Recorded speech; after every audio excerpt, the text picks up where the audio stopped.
Hello, hi, it's Dom. Welcome back to my channel. And if you're hearing a thunderstorm in back of me, that because it is a thunderstorm happening in back of me. Please ignore it. I would really like to just get this video out of the way because this has been marinating on my soul for literally a week. And basically, I just wanted to put out a disclaimer as well, saying that I was not there. I was not at Astrofest. I do not know what all actually went on there.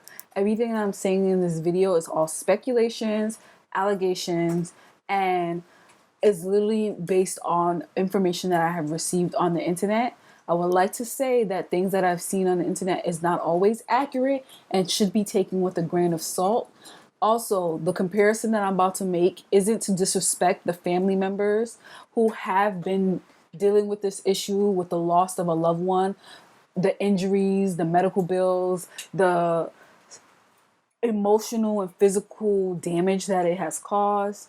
I do apologize for it happening, and this video in no way is to minimize what happened or to make fun of what happened. So I just wanted to get that out of the way and let you guys know you have my condolences. I do apologize for what happened, and I do apologize that this is something that you have to go through and live on with. Okay, so now that I have the disclaimer out of the way, I would like to talk about this whole astral world situation and how, for some reason, some strange reason, when I saw all the videos and I saw the man speaking about the issue, my first thought went to Fullmetal Alchemist Brotherhood. Now, I am an anime fan. I love anime. I'm obsessed. I'm a otaku, whatever you want to call it, a weeb, whatever. But for some reason, it just reminded me of a ritual. Like, Astrofest reminded me of a ritual.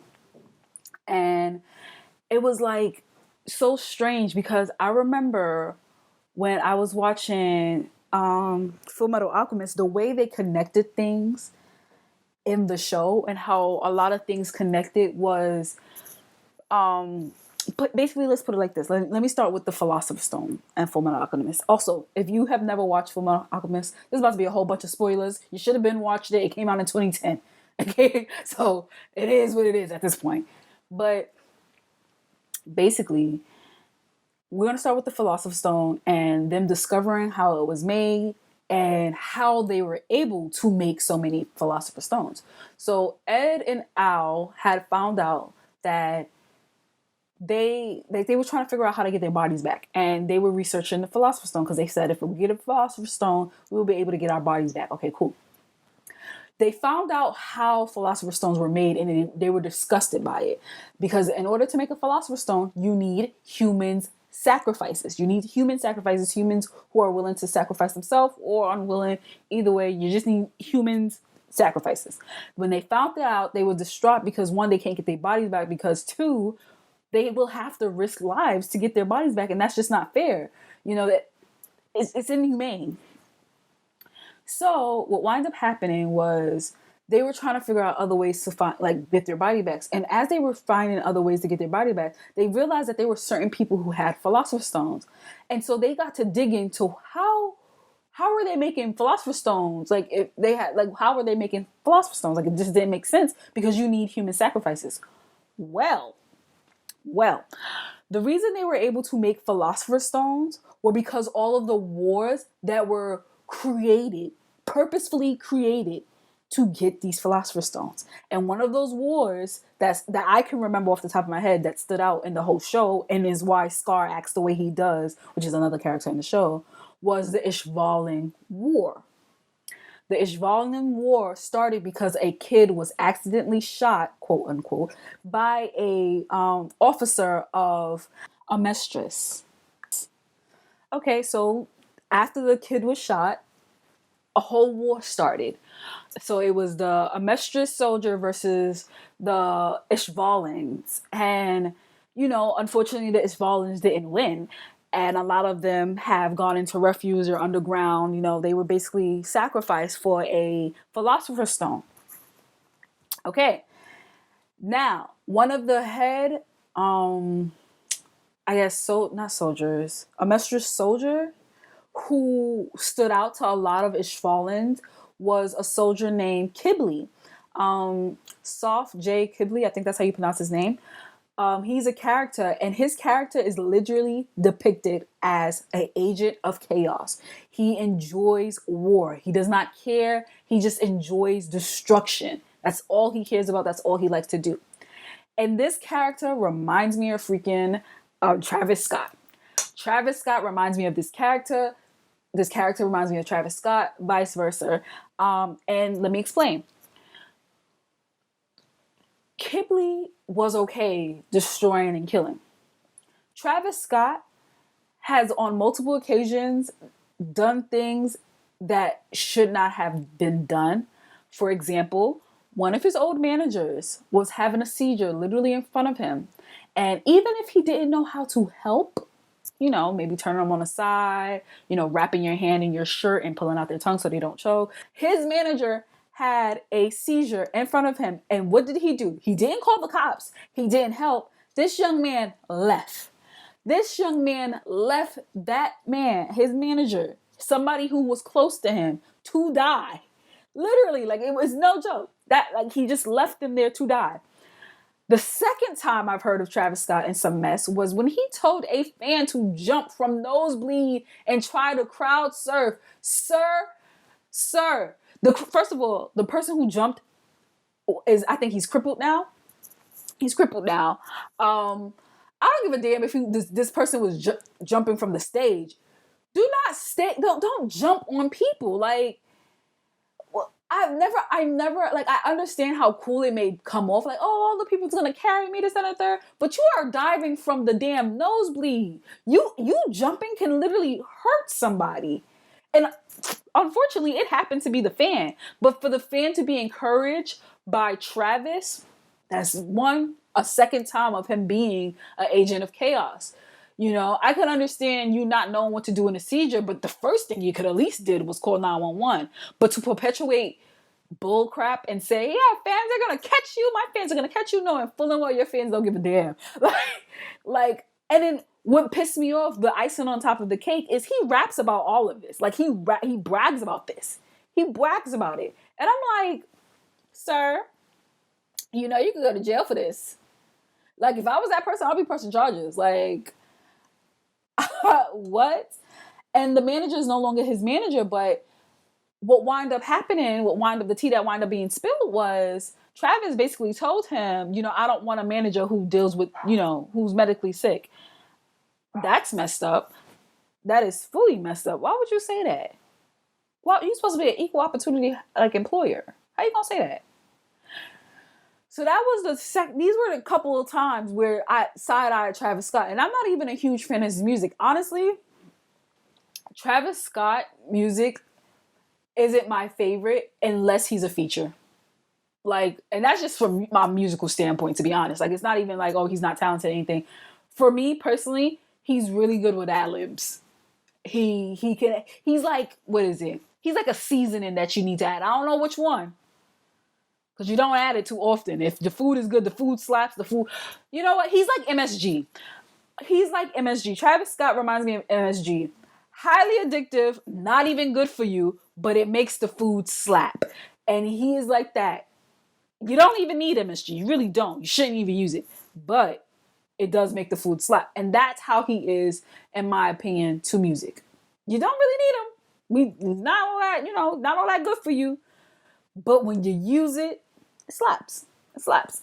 And I also felt that way about Kibli as a character. The thing about him, although he was an agent of chaos, and he wasn't the one pulling the strings of all the evilness, something about him being that authentic, he was okay being that agent of chaos.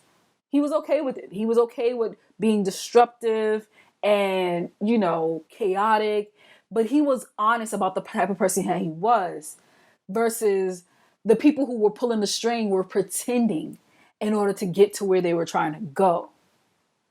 You see? And that's why I'm like, ooh, Travis is somebody, although he is to blame, and yes, he should be held accountable, because he will be Travis is going to be the scapegoat, just like Kibli was the scapegoat. Just like Kibli went to prison for, you know, the Ishvalan War. I think he wound up killing for killing a Mistress soldier. The reason he went to prison was because he killed an Mistress soldier. Okay, so I compared Travis to Kibble from Fullmetal Alchemist, but I'm talking about Brotherhood too when I say Fullmetal Alchemist, but you know, just in case you missed the beginning. But that's not just it. Kibble wasn't pulling the strings, right? Travis isn't pulling the strings. Travis will be held accountable just like Kibble was, but there's a bigger force pulling the strings. And it's crazy because in the music industry, things like this happen a lot at chaotic festivals. Not just like rap festivals, not rock and roll, but chaotic festivals. There are plenty of festivals that I've personally been to, concerts that I've personally been to, that was perfectly handled, that was perfectly secured, and even didn't even have as much security as, you know, Astrofest. But it was handled well. It was handled well. I can give you one good example. I went to Flognog, I think twice. That's like Camp Flognog. I'm probably saying it wrong, but it's Tyler the Creator's festival. When I tell you, this was kind of, I think the first time I went, there was the first time I went to a mosh pit. I was in a mosh pit. When I tell you that mosh pit was the most controlled mosh pit I've ever been in, because one, it was my first one. And when I tell you, when they started pushing me, I was ready to start swinging because I thought somebody wanted to knuck and buck. But that's just how a mosh pit is. The moment I started swinging was the moment the mosh pit stopped. Because they was like, yo, we don't do that here. And I was like, oh, my bad. This is my first time in a mosh pit. They was like, oh, then you got to get out. Because, you know, if that's how you're going to act, then you can't be there. I was literally moved to the side. I was still able to enjoy the festival. But I had to get myself away from, you know, a mosh pit. Because, one, I don't like jumping around, bumping into each other. Like, that's not my thing. You know, if I'm going to, you know, get my two-step on, but that bumping into one another isn't a thing. So for people to blame mosh pit as the reason it happened, no. For people to blame security and say securities was, you know, drugged up, which for some, a weird part of me is saying there was no drugs involved, but I'm gonna get on that a little bit later. A weird part of me, I saw the ambulance. The ambulance couldn't even get through. The securities were literally trying to stop people from breaking through because apparently you didn't even need to buy a ticket. People was just getting in. Like, you can't even tell me that wasn't some type of crazy ritual, because any festivals like that, you're not just going to be able to get in. Festivals, when I tell you the line to get in will piss you off, the line to get in will piss you off. The fact that people were just voluntarily breaking things down and getting in tells me there's a higher power involved. Like, it takes a lot to plan a festival. Think about it like this. Y'all remember the Fire Festival? How much of a shit show that was? And how underprepared it was? And people were spending thousands of dollars for it and nothing happened. No performance, nothing happened. It was because it was ill prepared. Travis Festival was not, like, Travis, it wasn't even ill prepared. It was purposefully not prepared. Like, things were happening purposefully, and it wasn't just Travis's fault.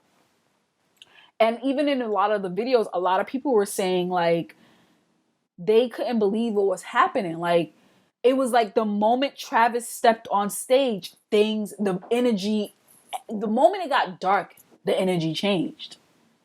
And people blame Travis because he was that energy, he was the chaotic energy. But I think what we need to realize was, how come when, you know, you had Roddy Ricch, you had Drake, you had so many other artists, Master P, come out, nobody felt that shift with them. And I'm sure they all knew about what was going on. Like, I'm sure all of those other artists kind of had an inkling of what may have been going on, what may have happened. They probably even overheard what was going to happen, you know. Not saying that what happened at Astrofest, was planned, but it was something I'm sure there was eyebrows raised, because Travis for months had been promoting it since April, saying you don't even need to buy a ticket, just come. And I know, like, shit, I know Drake nosy ass was probably like, you sure you want to just let people in? Like, you sure you're not going to charge? Like, you know, like, I'm sure somebody during those, like, I'm sure some of the performers were even, like, questioning, I'm sure their managers, because, again, these artists are not just, it's not just the artist, you know, it's not just one singular person pulling all the strings. There are higher up, there are artistic people higher up who are pulling the strings. And now that I'm on the artistic fact, let's talk about the imagery and why I had to compare it to, you know, Fullmetal Alchemist and some of the evilness of it. The door, the mouth opening door and everything like that just reminded me of gluttony. Like like it just reminded me of gluttony. Like if you know anything about gluttony, like the way he be just consuming, and how gluttony was supposed to be the portal to like the other world, and the reason why gluttony was created was just to be a portal, and to have Travis, the big old head that he got, be the port. Like you go into Travis's mouth, and that's you supposed to go in there. It's like child, no, I would have not gone in there. Like you had to have had a different interest for me. Like even if it was Beyonce and she had her mouth open, I'm not going in your mouth, Miss Beyonce. Miss Beyonce, I'm not going in your mouth. So why were people just going into Travis's mouth like that? Like that concept was always weird to me. Even on his album cover, I was like, why does it look like the two adults is walking into a pit of fire while the two kids are just having a ball? Like in front of his album cover, I was just like, something about this don't sit right with me. Like something about this don't sit right with me. It reminds me of Fullmetal Alchemist.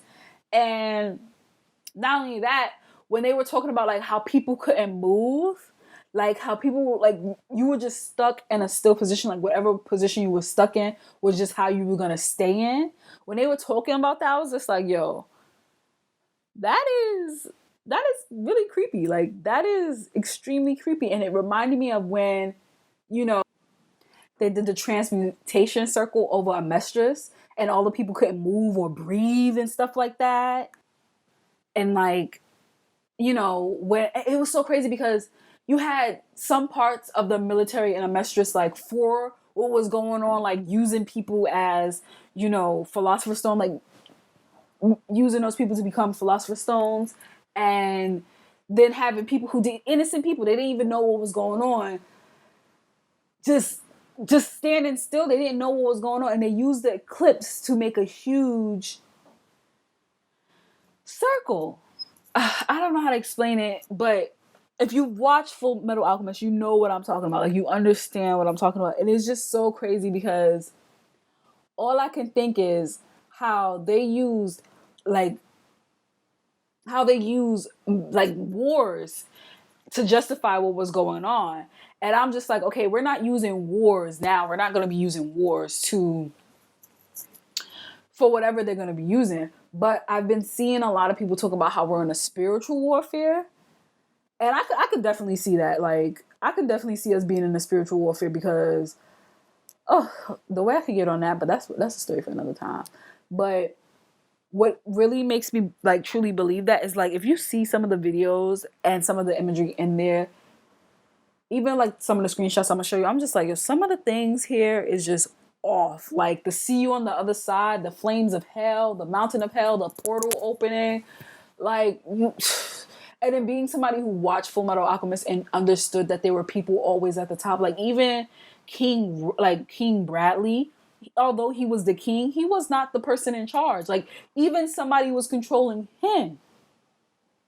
Somebody was controlling him, and I'm just like, that is crazy. Like, so I'm just thinking about like what's next to come, because again, musicians, festivals, these are things that we do. You know, these are things that we do. These are things that can happen, but it doesn't happen often. And when they do happen, it always raises my eyebrow, because I'm like, who would allow something like this to happen? Like, just allowing something like this to happen. I don't think that's good. Like, that's not something that happened. This even happened to Diddy, I think in 1992. This happened at a couple of festivals, and it just makes me like think about how, you know, Ed and Al had realized that all the wars were happening that just were connected. So it just makes me think about all other festivals where things like this happen are connected, and why do they always use the magic number 8 to like say, oh yeah, this happened, blase, you know, only 8 people died. And it's like, nah, y'all know full and well there were more than 8 people who died at these festivals. Y'all know full and well it takes more than 8 people to make a philosopher's stone. Like, what's really going on? What is really going on? And the craziest part about this is I saw like I saw somebody say that, they're going to use this as an excuse to have more virtual things. And honestly, it's crazy. It's getting crazy out here. But I wanted to conclude this by saying, like, if you do go to festivals, please be safe. If if you watch some of the videos and you hear how people was like, oh, everything was good until like night fell. If you ever have a moment when you're at a festival where something does not feel right, leave. I know you spend money on it. I know it probably cost you an arm and a leg. I know you probably were saving on it. But the moment your instincts tell you that you need to go, leave. If you are somebody who takes substances and somebody is out here selling you substances, do not take it. You don't know where them substances come from. You don't know what they may have laced that substance with. If you are somebody who takes substance, go with your own substance. Do not share shit. You don't know. And sometimes their shit may be stronger than yours. So you just don't know. Don't be mixing substances. If you are a teenager who is going out there, make sure you're going in a group or with a responsible adult. Do not be going out to these festivals alone. There are more things to worry about than just, running into a predator. I'm telling you, you need a responsible adult. You need somebody who, a responsible adult who is not taking substances, because you need somebody who to get you home safely as well. If you are a parent with a child, the moment your gut tells you to leave, if your child starts kicking and hollering, strap their asses in the back of the car or bus wherever you gotta go to get home, and tell them to shut up and be happy you're alive, because some shit may go down. There's always an instinct where people will know when something isn't right. And when I tell you, I watched those videos and I heard them people shrieking, it sounded like the sounds of hell. It did. It sounded like the sounds of hell. So if you ever want to go to a festival and something in your gut feeling tells you that something isn't right, baby, get somewhere safe. That is the end of my video. Sorry, it was long. I hope you liked the artwork that I put. It was only like 1 minute, but still. And I hope you like the little images I put. I really didn't do much with this. But just make sure you guys like, comment, and subscribe. And I'll see you guys in the next one.